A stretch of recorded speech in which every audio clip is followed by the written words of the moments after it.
Sir నమస్తే sir. నమస్తే అండి.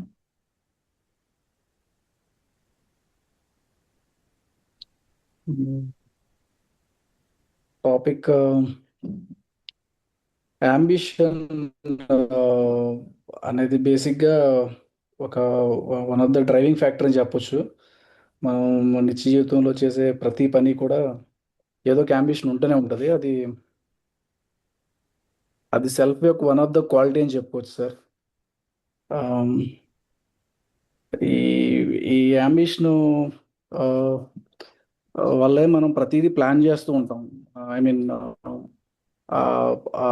మెడిటేషన్ చేయాలనుకుంటాం, దాని నుంచి ఏదో పొందాలనుకుంటాం, మెడిటేషన్ చేసి ఫ్రీడమ్ పొందాలనుకుంటాం, లేకపోతే ఎన్లైటన్ అవ్వాలనుకుంటాం. ఇవన్నీ కూడా అంబిషన్ నుంచి వచ్చేవే. కాకపోతే ఇప్పుడు దాని నుంచి అది ప్రయత్నంతో కూడుకున్న ఒక జీవితం అనుకుంటే, దానికి దానికి మించి ఏమన్నా ఇటు సైడ్ ఏమన్నా ఉందా అంటే ప్రయత్నరహిత జీవితం అనుకున్నప్పుడు, జస్ట్ మనం అటెంటివ్గా ఉన్నప్పుడు, సెల్ఫ్ లేకుండా ఉన్నది ఏదో ప్రజెంట్లో ఉన్నది వాట్ ఈజ్ మనం చూస్తూ ఉన్నప్పుడు అటెంటివ్గా జరిగేది ఏదో జరుగుతూ ఉంటుంది. సో దానికి మనం అటెండ్ అవుతూ ఉంటాం. సో అక్కడ ఎక్స్పెక్టేషన్ ఉండదు, యాంబిషన్ ఉండదు. సో ఓన్లీ ప్రజెంట్లోనే ఉంటాం. అక్కడ పాస్ట్ ఫ్యూచర్ ఉండడానికి కూడా ఛాన్స్ లేదు.